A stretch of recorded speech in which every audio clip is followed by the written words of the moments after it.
Hi, my name's Liam. I'm Solutions Architect at NewTek, and you're joining us at ISE 2020.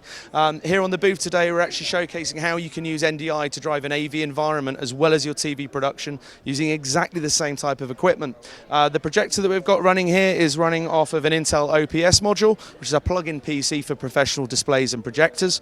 We're also using a bird dog converter as well to drive the projector if we want to too.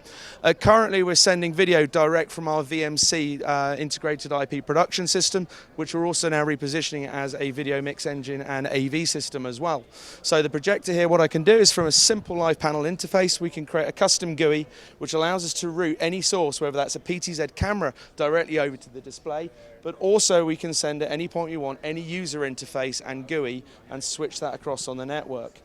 This is actually sitting over the top of our VMC user interface and providing a dramatically simple way of operating your AV installation or using NDI itself without breaking outside of the protocol.